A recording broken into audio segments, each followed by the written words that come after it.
बाकी के main characters के नाम मैं आपको मूवी की कहानी सुनाते समय एक एक करके इंट्रोड्यूस करूँगा, जिससे आपका कहानी में इंटरेस्ट बना रहेगा। कहानी शुरू होती है दिखाते हुए यॉन होंग को, जो बहुत ही ज़्यादा इमोशनल दिख रही थी, एंड सीन वहीं कट हो जाती है। अब दिखाते हैं एक पॉलिटिशियन को जो कार से जोंग चैन के घर आता है। घर पे जोंग चैन की वाइफ यॉन हैंग और उसकी बेटी मिन जिन से इंट्रोड्यूस करवाया जाता है। फिर जोंग चैन अपने बाकी पार्टी के फ्रेंड्स के साथ जश्न मना रहा होता है, क्योंकि कल से उनका इलेक्शन कैंपेन शुरू होने जा रहा है। वो लोग नौ जेसन यानी अपोजिट पार्टी के लीडर से फ़ोन में बात करते हैं कि जोंग चैन ने काफ़ी कम उम्र में बहुत ज़्यादा सफलता हासिल कर ली है। दूसरी तरफ मिन जिन अपनी मॉम यॉन होंग से एक रात अपने फीमेल फ्रेंड जाए के घर पर रुकने की परमिशन मांगती है। वो दोनों ग्रुप असाइनमेंट बनाएंगे ये कहकर। अब सुबह का समय दिखाता है जब इलेक्शन का पहला कैंपेन का दिन शुरू हो गया था।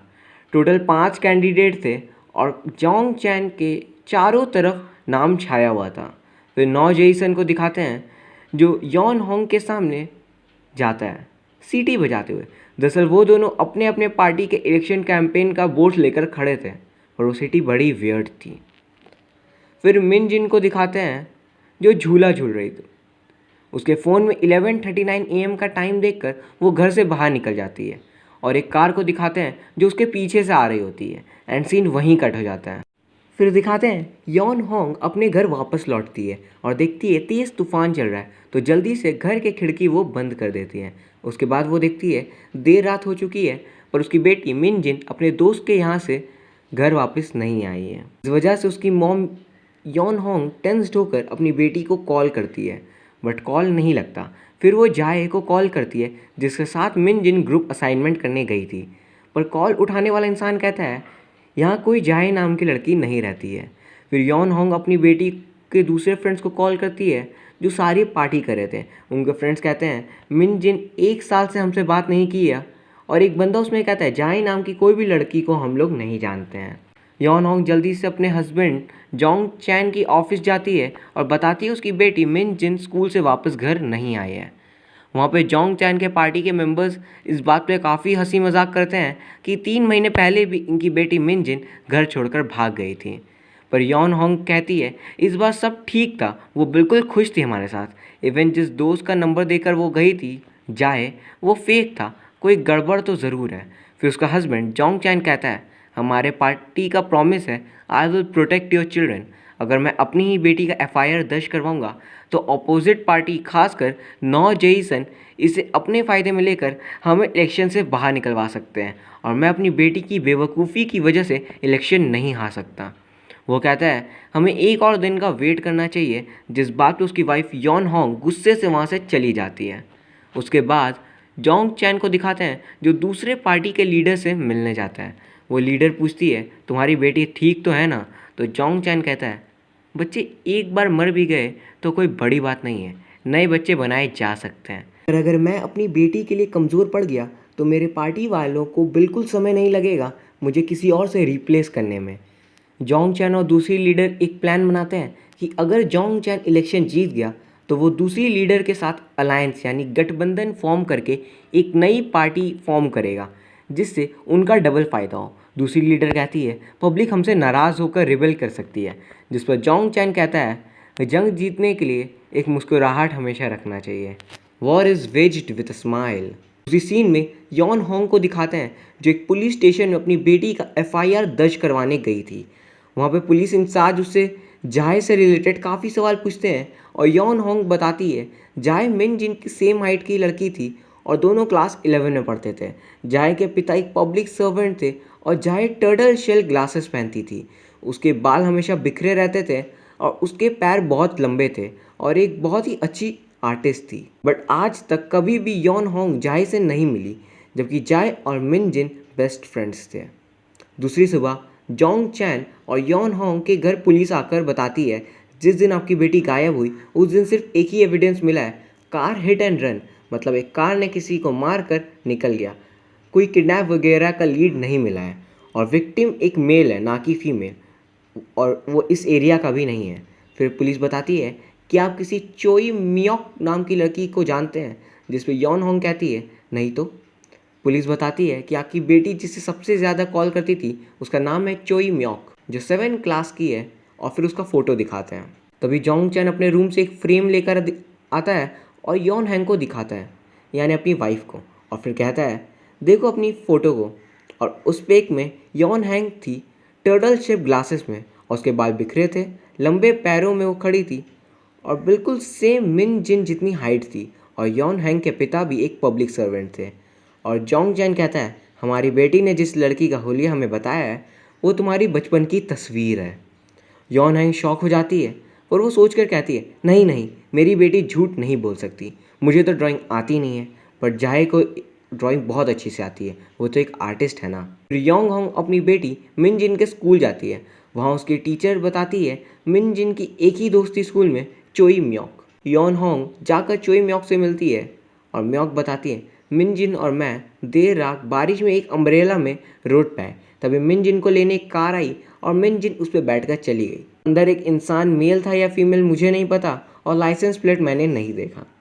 योन हैंग पूछती है तुम्हारे पिता क्या करते हैं। मियोंग बताती है मेरे पिता एक ड्राइवर है और कूड़ा बैक सीट पे लोड करके चलाते हैं। तभी योन हैंग नोटिस करती है मियोंग के हैंड पे एक एक्सपेंसिव वॉच है जो योंग होंग के हस्बैंड जोंग चैन की थी, और ये वॉच कुछ महीनों पहले ही उनके घर से चोरी हो गई थी। पर मियोंग बोलती है ये मेरी है, और योन होंग उससे धक्का देकर गिरा देती है और कहती है तुम्हारे पिता एक सीवेज ट्रक चलाकर इतने पैसे कमा लेते हैं कि इतनी एक्सपेंसिव वॉच खरीद ले, झूठ मत बोलो। फिर योन होंग मिन जिन के टीचर से मिलती है और टीचर बताती है मिन जिन को आर्ट वर्क में इंटरेस्ट नहीं था, उसने आपको झूठ बोला होगा शायद। टीचर उसे रिपोर्ट कार्ड दिखाती है मिन जिन की, जिसमें मिन जिन को एकदम एक जैसे कम मार्क्स आए होते हैं। पर योन होंग कहती है टीचर आप उसे कंसिस्टेंट कैसे कह सकते हो, उसके मार्क्स फर्स्ट ईयर में बहुत ज़्यादा अच्छे थे। और टीचर कहती है फर्स्ट ईयर में मिन जिन और म्योक एक ही क्लास में थे, पर अब नहीं।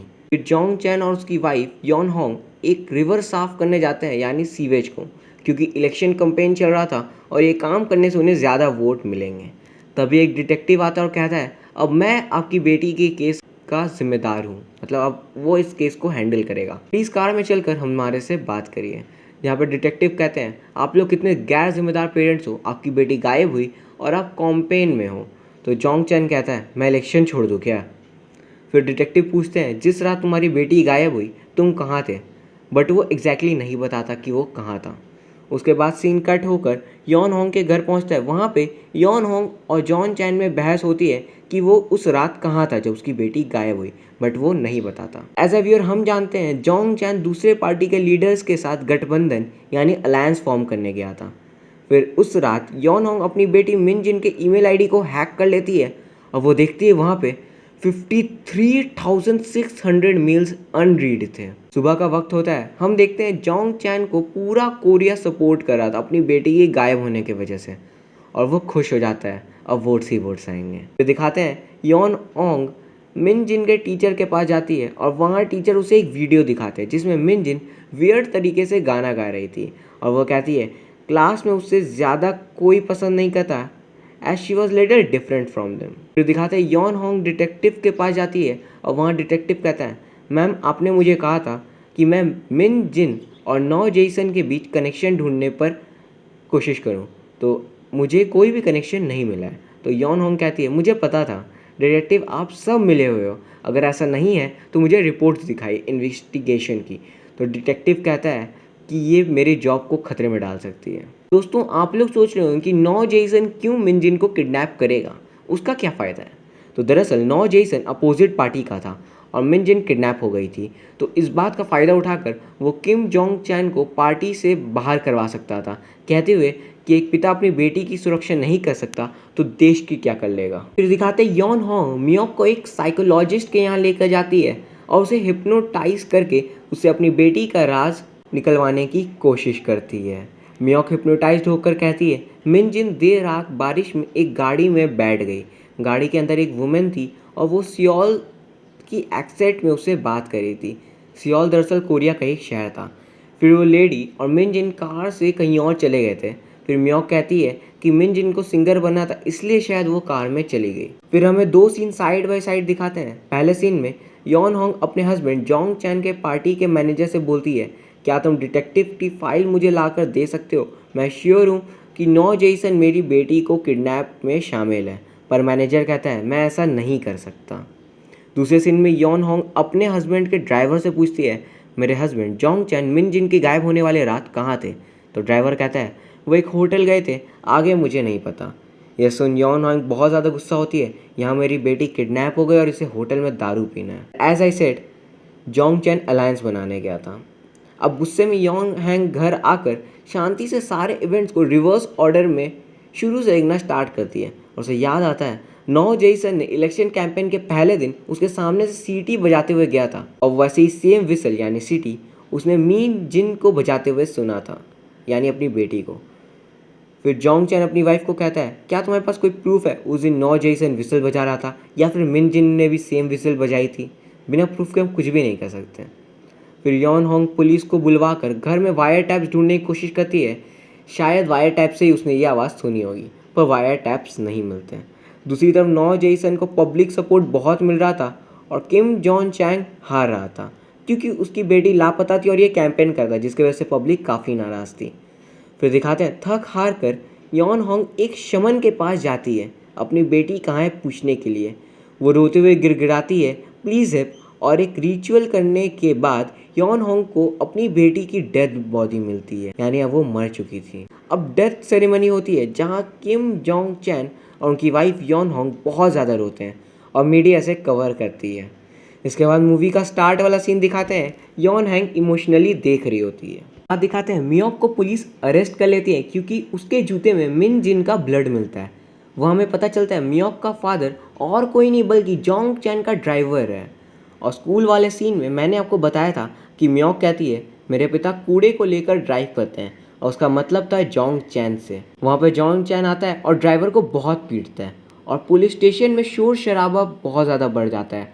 यॉन हैंग बहुत चिल्लाते हैं इसी मियोक ने मेरी बेटी को मारा है, सब मिले हुए हैं और बहुत ज़्यादा शोर शराबा होता है। एंड आफ्टर ऑल डैट फिर दिखाते हैं यॉन होंग और जोंग चैन घर आ जाते हैं और घर पे दोनों बहुत लड़ते झगड़ते हैं क्योंकि जोंग चैन अपनी बेटी के मरने के बाद भी पार्टी के कहने पर इलेक्शन लड़ रहा था कि उसे सिंपैथी वोट्स मिलेंगे। और इस बात के लिए यॉन होंग कहती है इंसानियत बेच खाई है तुमने, कहीं तुमने ही तो ये सब नहीं करवाया। मियोक का लाइट डिटेक्टर टेस्ट किया जाता है पर वो टेस्ट नेगेटिव आता है, यानी मियोक ने मिन जिन को नहीं मारा। फिर एक फ्लैशबैक सीन में दिखाते हैं मिन जिन और मियोक काफ़ी अच्छे दोस्त थे और मिन जिन का सब मजाक उड़ाते थे सिवाय मियोक, और वो दोनों गाने के एक जैसे ही शौकीन थे। यॉन होंग मिन जिन के ईमेल आईडी पे एक मेल देखती है और वो मेल में एग्ज़ाम पेपर्स का होता है। वो स्कूल पहुंचकर टीचर से कन्फर्म करती है और चालाकी से उसे रिवील करवाती है उसने मियोक और मिन जिन को पेपर्स दिए थे एग्ज़ाम के। और आखिर क्यों? तो टीचर कहती है उनके ग्रेड्स काफ़ी ज़्यादा कम हो रहे थे दिन पर दिन, और मुझे लगा कि उनकी क्लास में इज्जत बढ़ाने के लिए उन्हें पेपर दे देती हूँ तो मार्क्स ज़्यादा आएंगे और सारे बच्चे उनसे दोस्ती कर लेंगे। इस बात पे यॉन होंग कहती है टीचर का काम सही रास्ता दिखाना होता है, ना कि गलत। फिर दिखाते हैं यॉन होंग एक रोड पे खड़ी होती है और ये वही रोड है जहाँ पे पुलिस ने कहा था एक एक्सीडेंट हुआ था एक आदमी का जिस दिन मिन जिन गायब हुई थी।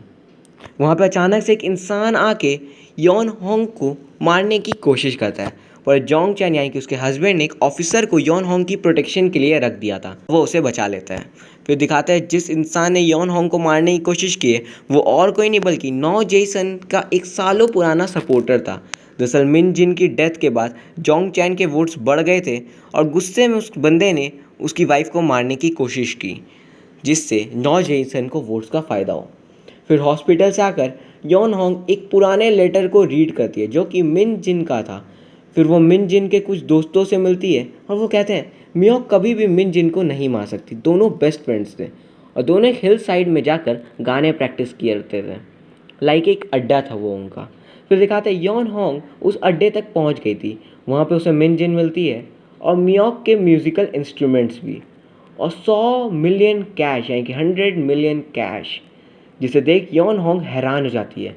और नेक्स्ट डे दिखाते हैं मियोक भी वहाँ आती है अड्डे पे, तभी यॉन होंग पीछे से आकर उसे हैरान कर देती है और कहती है किसने मारा मेरी बेटी को? मियोक कहती है मेरी मॉम के डेथ के बाद मेरे पिता मुझसे दूर हो गए थे, सिर्फ मिन जिन मेरी इकलौती दोस्त थी, मैं उसे कभी भी नहीं मार सकती। तब वो कहती है किसने मारा बताओ। मियोक सच रिवील करती है और अब आता है फिल्म का असली क्लाइमैक्स, तो प्लीज़ यार ध्यान से सुनना। तो दोस्तों दरअसल मिन जिन और मियोक के बेस्ट फ्रेंड्स बनने के बाद उन्हें पता चलता है कि उनकी टीचर का अफेयर चल रहा है। वो लोग अपनी टीचर को एक कार एयर फ्रेशनर गिफ्ट करते हैं जिस पे हिडन कैमरा था और उस कैमरा में रिकॉर्ड हो जाता है टीचर और एक सीक्रेट लवर का वाइल्ड सेक्स कार में। और उसके बाद मिन जिन टीचर को ब्लैकमेल करके एग्ज़ाम पेपर्स लीक करवाती है। जी हाँ दोस्तों, टीचर्स भलाई में पेपर्स नहीं देती थी, ब्लैकमेल की वजह से देती थी। और एक दिन मिन जिन और मियोक टीचर से 100 मिलियन कैश मांगते हैं वरना वो वीडियो लीक कर देंगे। उस कैश को वो मियोक की गरीबी दूर हो जाएगी और मिन जिन सिंगर बन पाएगी। फिर दिखाते हैं मिन जिन और मियोक एक रात खेल रहे थे, तभी एक कार मिन जिन के ऊपर से कुचल कर उसे चली जाती है और किलर आकर मिन जिन की डेड होने का प्रूफ के तौर पर एक तस्वीर लेने बाहर आता है। मियोक छुपकर गाड़ी के अंदर आ जाती है, किलर के ऊपर से भी गाड़ी चढ़ा देती है। फिर मियोक कार को लेकर हिल साइड में मिन जिन की बॉडी को दफना देती है। वो किलर का फ़ोन अपने पास रख लेती है। दरअसल दोस्तों ये किलर वही इंसान है जिसके बारे में पुलिस शुरू में बताती है मिन जिन के गायब होने के रात एक मृत इंसान की कार हिट एंड रन से मौत हुई है। मियोक बताती है मैं श्योर हूँ वो किलर टीचर का भेजा हुआ बंदा था। फिर यॉन होंग उस फ़ोन जिसमें वीडियो है उसे लेकर वहाँ से चली जाती है पकड़ने के लिए उस सीक्रेट लवर को, टीचर का। अब रात का वक्त दिखाते हैं, जोंग चैन इलेक्शन जीत जाता है और सेलिब्रेट कर रहा होता है ड्यू टू सिंपैथेटिक वोट्स। फिर यॉन होंग को दिखाते हैं वो किलर को कॉल करती है, हाँ कभी भी हो उस रोड पे आ जाओ वरना मैं तुम्हारा वीडियो वायरल कर दूंगी। अब दिखाते हैं रात को किलर आ जाता है और यॉन होंग टॉर्च लेकर उसके आंखों में मारती है और नाइफ से उसके पेट में भोंकती है। और कोई नहीं दोस्तों बल्कि निकलता है जोंग चैन। अब फ्लैशबैक में दिखाते हैं जोंग चैन टीचर के साथ वाइल्ड सेक्स कर रहा था उस कार में। चीज़ मिन जिन और मियोक देख लेती है उस कैमरे की मदद से। दोनों फिर शुरू करते हैं ब्लैकमेल करना और 100 मिलियन कैश की डिमांड करते हैं। वो टीचर जोंग चैन को बता देती है और ये बात पर जोंग चैन पूछते हैं कौन है ये बच्चे, तो टीचर नाम नहीं बताती और कहती है मुझे इसके बारे में नहीं पता। फिर एक सीन दिखाते हैं टीचर और यॉन होंग एक दूसरे से बातें करते हैं। यॉन होंग कहती है तुमने क्यों नहीं बताया जोंग चैन को कि ये उसकी ही बेटी है। टीचर कहती है मैं दोनों बाप बेटी को तड़पते हुए देखना चाहती थी। जोंग चैन मेरे पास आया तो उस अफेयर के लिए, ना कि मैं, उसने किया था ये सब। तुम्हारी बेटी ने मुझे ब्लैकमेल किया और उन दोनों ने मेरी ज़िंदगी बर्बाद करके रख दी। तुम्हारी बेटी भी कुछ कम नहीं थी, इतनी छोटी उम्र में ये सारे कांड करना कोई आसान काम नहीं है। सीन से कट होकर अब रात को आ जाता है और यॉन हैंग जॉन कॉन को रस्सी से बांधकर बहुत ज़्यादा टॉर्चर करती है और बहुत मारती है और वह वीडियो लीक कर देती है इंटरनेट पे और वहाँ से कार लेकर निकल जाती है। वो जॉन चैंग को नहीं मारती और छोड़ देती है, सेइंग मैं तुम्हें तड़पते हुए देखना चाहती हूँ, अगर मैंने तुम्हें मार दिया तो ये मेरी हार होगी और तुम्हारी जीत, तो देखो अपना यह सारा कांड। और एट द लास्ट सीन यॉन होंग रो रही होती है उसकी बेटी के दुख में और उसके हस्बैंड के कि दोनों ही उससे दूर हो गए। तभी वहाँ मियोक आ जाती है और दोनों एकदम से गले लग जाते हैं। यॉन होंग के लिए मानो मिन जिन वापस आ गई हो और मियोक के